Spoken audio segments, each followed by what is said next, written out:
ಕೂತಿದ್ದು ಪಕ್ಷದಿಂದ. ಹೌದಾ ಸರ್? ಒತ್ತಾರ ಈಗ GBA ಎಲೆಕ್ಷನ್ ಮಾಡಬೇಕು ಬೇಡವಾ ಸರ್? 100% ಇದು ಅವಶ್ಯಕತೆ ಇದೆ. ನಮ್ಮ ಬೆಂಗಳೂರಿಗೆ ತುಂಬ ಅವಶ್ಯಕತೆ ಇದೆ. ಯಾಕೆ ಅಂದರೆ ಇವತ್ತಿನ ಪರಿಸ್ಥಿತಿಯಲ್ಲಿ ತುಂಬ ಸಾಕಷ್ಟು ಸಮಸ್ಯೆಗಳಿದೆ. ರಸ್ತೆಯಲ್ಲಿ ಗುಂಡಿ ಬಿದ್ದಿರೋದಲ್ಲಿ ಸಾವಿರಾರು ಗುಂಡಿಗಳು ಅಲ್ವಾ. ಅದರಿಂದ ಸ್ಕೂಲ್ ಮಕ್ಳಿಗೆ ತೊಂದರೆ ಆಗುತ್ತೆ, ಮಾಮೂಲಿ ಪ್ರತಿನಿತ್ಯ ಕೆಲಸ ಹೋಗೋರ್ಗೆ ತೊಂದರೆ ಆಗುತ್ತೆ. ಸ್ಕೂಲ್ ಮಕ್ಳುಗಳು ಮೊದಲೇ ಆ ಬ್ಯಾಗ್ ವೇಟು, ಬಸ್ಸು ಕುಲ್ಕುತ್ತೆ. ಆಮೇಲೆ ಈಗಲೇ ಸ್ಪೈನಲ್ ಕಾರ್ಡ್ ಸಮಸ್ಯೆಗಳು ಹೆಚ್ಚಾಗ್ತಿದೆ ಬೆಂಗಳೂರಲ್ಲಿ. ಯಾಕೆ ಅಂದರೆ ಮೂಲ ಕಾರಣ ಈ ರಸ್ತೆ ಗುಂಡಿಗಳಿಂದ. ಆಮೇಲೆ ಈಗ ನೋಡಿ, ಮಳೆ ಬಂದಾಗ ಏನಾಗುತ್ತೆ ಅಂದರೆ ಚರಂಡಿ ನೀರು ಇವೆಲ್ಲ ಮನೆಗಳು ನುಗ್ಗುತ್ತೆ. ಆವಾಗ ಸ್ಥಳೀಯ ಶಾಸಕರು ನಾಪತ್ತೆ ಆಗೋಗ್ತಾರೆ. ಅಲ್ಲಿರ್ತಕ್ಕಂಥ ಸಚಿವರು ಯಾರು ಅಂತಲೇ ಗೊತ್ತೇ ಆಗಲ್ಲ. ಆ ರೀತಿ ಪರಿಸ್ಥಿತಿ ಉಂಟಾಗುತ್ತೆ.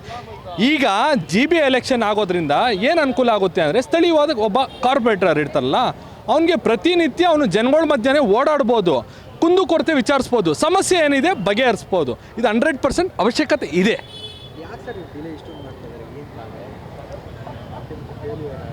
ಅಲ್ಲ, ಈಗ ರಾಜ್ಯ ಸರ್ಕಾರ ಈಗ ಎಷ್ಟು ತಿಂದು ತೇಗ್ತಿದೆ ಅದು ಸಾಲ್ತಿಲ್ಲ ರಾಜ್ಯ ಸರ್ಕಾರಕ್ಕೆ.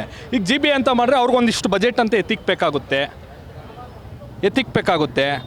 ಆ ಕಾರಣಕ್ಕೋಸ್ಕರ ಬಿಡು, ಅವ್ರಿಗೇನು ಕೊಡೋದು, ನಾವೇ ತಿನ್ನೋದು ತಿಂದು ತೆಗ್ತಿದೆ ಸರ್. ಈಗ ನೋಡಿ, ನಾನು ಒಂದು ಸ್ಪಷ್ಟವಾಗಿ ಹೇಳ್ತೀನಿ. ಒಂದು ಕೆಲವು ತಿಂಗಳ ಹಿಂದೆ ಮುಖ್ಯಮಂತ್ರಿ ಹಾಗೂ ಉಪಮುಖ್ಯಮಂತ್ರಿಗಳು ಏನು 1000 ಕೋಟಿ ಬಿಡುಗಡೆ ಮಾಡ್ತಾರೆ. ಯಾವ ಕಾರಣಕ್ಕೆ? ರಸ್ತೆ ಗುಂಡಿ ಮುಚ್ಚಕ್ಕೆ. ನಿಮಿಷ ನಾನು ಹೇಳ್ತೀನಿ. ಈಗ ನೋಡಿ, 10,000 ಗುಂಡಿ ಅಂತ ಅಂದಾಜು ಇಟ್ಕೊಳ್ಳೋಣ. ಒಂದು ಗುಂಡಿಗೆ 1 ಲಕ್ಷ ಬೇಕಾಗುತ್ತಾ? ನಾನು ನಿಮಗೆ ಪ್ರಶ್ನೆ ಮಾಡ್ತಾ ಇದ್ದೀನಿ. ಒಂದು ಗುಂಡಿಗೆ 1 ಲಕ್ಷ ಬೇಕಾಗುತ್ತಾ?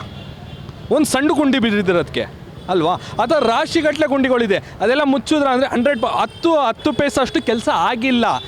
ಇದರಲ್ಲಿ ಅಧಿಕಾರಿಗಳು ವೈಫಲ್ಯ ತುಂಬ ಹೆಚ್ಚಾಗಿ ಕಾಣ್ತಿದೆ ಅಲ್ವಾ? ಇನ್ನೊಂದು ನೋಡಿ, ಈಗ ಇವ್ರದ್ದು ಆರೋಪ ಈಗ ಸದ್ಯದ ಪರಿಸ್ಥಿತಿಯಲ್ಲಿ ಹೆಂಗೆ ನಡೀತಿದೆ ಅಂದರೆ, ಜನಗಳೇ ಮಾತಾಡ್ತಿರೋವಂಥದ್ದು, ಆಮೇಲೆ ಕೆಲವರು ಗುತ್ತಿಗೆದಾರರು ಮಾತಾಡ್ತಿರೋವಂಥದ್ದು. 60% ಕಮಿಷನ್ನು ರಾಜ್ಯ ಸರ್ಕಾರ ತಿಂತಿದೆ.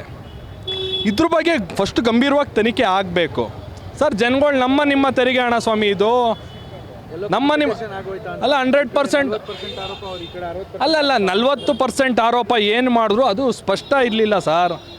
ಅದು ಸುಳ್ಳು ಆರೋಪ ಆಗಿತ್ತು. ಅದು ಸ್ಪಷ್ಟತೆ ಇದ್ದರೆ ಅವ್ರು ತನಿಖೆಗೆ ಆಮೇಲೆ ರಾಘಮೋಹನ್ ದಾಸ್ ವರದಿಯಲ್ಲಿ ಏನು ಉಲ್ಲೇಖ ಆಗಿದೆ ಅಂದರೆ ಸರ್, 40% ಆರೋಪ ಏನು ಮಾಡಿದ್ರು ಅದು ಅಸಲಿ ಎಲ್ಲ ನಕಲಿ ಅಂತ ಪ್ರೂವ್ ಆಗಿದೆ. ಈಗ ಆಗ್ತಿರೋದು ಹಂಗಲ್ಲ. ಈಗ ನಿಮಗೆ ವಾಸ್ತವ ಗೊತ್ತಾಗುತ್ತೆ ನೋಡಿ. ಸರ್ಕಾರದಿಂದ ಇಷ್ಟು ವರ್ಷದ 2.5 ವರ್ಷ ಆಯಿತು ಅವಧಿಯಲ್ಲಿ ನಿಮ್ಮ ಸರ್ಕಾರದ ಸಾಧನೆ ಏನು? 5 ಗ್ಯಾರಂಟಿ ಅಂತ ನೀವು ತೋರಿಸ್ತೀರಾ. 5 ಗ್ಯಾರಂಟಿ ಜನಗಳಿಗೆ ತಲುಪ್ತಿಲ್ಲ. ಈಗ ನೋಡಿ, ಇವ್ರು ಮುಖ್ಯಮಂತ್ರಿ ಉಪಮುಖ್ಯಮಂತ್ರಿಗಳು ಡಿನ್ನರ್ ಮೀಟಿಂಗು, ಇವ್ರ ಮನೆಗೆ ಅವ್ರು ಉಪ್ಪು ಹುಳಿ ಖಾರ ಚೆಕ್ ಮಾಡೋಕ್ಕೆ, ಇವ್ರ ಮನೇಲಿ ಉಪ್ಪು ಹುಳಿ ಖಾರ ಚೆಕ್ ಮಾಡೋಕ್ಕೆ. ಸ್ವಾಮಿ, ರಾಜ್ಯದಲ್ಲಿ ಈಗ ಕೇಂದ್ರದಿಂದ ಇರ್ತಕ್ಕಂಥ ಅಕ್ಕಿಗಳು ಬರ್ತಿದೆಯಲ್ಲ ಸರ್ ರಾಜ್ಯಕ್ಕೆ, ಅದೇ ಕರೆಕ್ಟಾಗಿ ಬಡವರಿಗೆ ರೇಷನ್ ಕಾರ್ಡ್ ರೂಪದಲ್ಲಿ ಈಗೇನು ಡಿಪೋಗೆ ಹೋಗುತ್ತಲ್ಲ ಅದು ತಲುಪ್ತಿಲ್ಲ.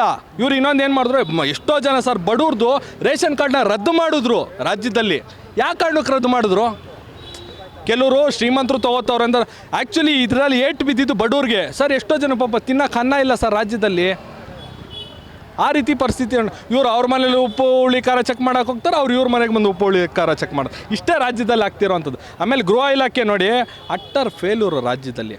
ಮಾನ್ಯ ಗೃಹ ಮಂತ್ರಿಗಳು ಏನಂತ ಹೇಳಿಕೆ ಕೊಡ್ತಾರೆ ಮಾತೆತ್ತುದ್ರಂದ್ರೆ ಸರ್, ಅದು ಏನು ಅಂತಂದರೆ ಇವಾಗ ನೋಡಿ, ಆಡಳಿತ ಪಕ್ಷ ಏನಿದೆಯೋ ಅವರು ಈ ಆರಕ್ಷಕರನ್ನೆಲ್ಲ ಹಿಡಿದಿಟ್ಕೊಂಡ್ಬಿಟ್ಟಿದ್ದಾರೆ. ಅವ್ರು ಹೇಳ್ದಂಗೆ ನಡಿಬೇಕು, ತುಗ್ಲಕ್ ಸರ್ಕಾರ ಥರ ಅವರು ಅಣತಿಯಂತೆ ನಡಿಬೇಕು ಅಂತ ಮಾಡ್ಕೊಂಬಿಟ್ಟಿದ್ದಾರೆ.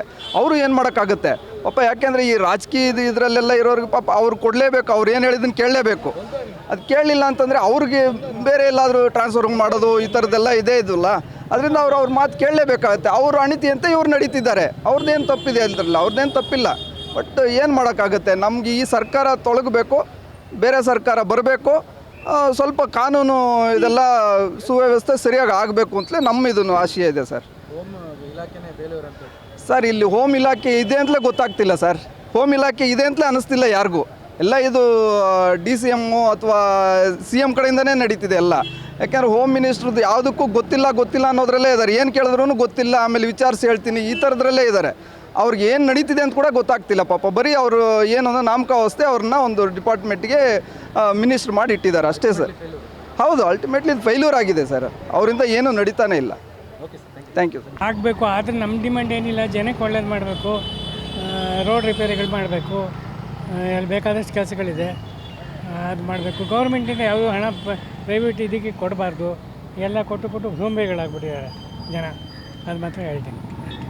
ಯಾಕೆ ಡಿಲೇ ಮಾಡ್ತಾ ಇದ್ದಾರೆ ಅಂತ ಸರ್? ಡಿಲೇ ಅಂದರೆ ದುಡ್ಡಿಲ್ಲ ಗೌರ್ಮೆಂಟಲ್ಲಿ, ಪಾಪ ಕಷ್ಟ ಇದೆ. ಎಲ್ಲನೂ ಸರಿಯಾಗಿಸ್ಕೊಂಡು ಹೋಗ್ಬೇಕಲ್ಲ ಸಿದ್ದರಾಮಯ್ಯನವರು, ಪಾಪ ಅವ್ರಿಗೊಂದು ಕಷ್ಟ ಆಗುತ್ತೆ. ಅವರೆಲ್ಲನೂ ಕುರ್ಚಿ ಕಿತ್ತಾಟನೇ ಜೋರಾಯಿತು ಅಂತ. ಹಾಂ, ಅದೇ ಸಿದ್ದರಾಮಯ್ಯನವ್ರು ಇದ್ದರೆ ಎಲ್ಲ ಸರಿಯಾಗುತ್ತೆ, ಕರೆಕ್ಟಾಗಿ ಆಗುತ್ತೆ, ಏನು ತೊಂದರೆ ಆಗೋಲ್ಲ. ಅದು ಸರಿಯಾಗಿ ಅಡ್ಮಿನಿಸ್ಟ್ರೇಷನ್ ಮಾಡ್ಕೊಂಡು ಹೋಗ್ತಾರೆ ಅವರು. ಬಿಕಾಸ್ ಈಸ್ ಎ ಗ್ರ್ಯಾಜುಯೇಟ್, ಲಾಗ ಓದಿದ್ದಾರೆ, ಅದರಿಂದ ನಾನು ಹೇಳ್ತೀನಿ. ಕ್ಷಣ ಕ್ಷಣದ ಸುದ್ದಿಗಳಿಗಾಗಿ ಫ್ರೀಡಂ ಟಿವಿ ಸಬ್ಸ್ಕ್ರೈಬ್ ಮಾಡಿ, ಲೈಕ್ ಮಾಡಿ ಹಾಗೂ ಫಾಲೋ ಮಾಡಿ. ಹೊಸ ಸುದ್ದಿಗಳ ನೋಟಿಫಿಕೇಶನ್ಗಾಗಿ ಬೆಲ್ ಐಕಾನ್ ಮೇಲೆ ಕ್ಲಿಕ್ ಮಾಡಿ.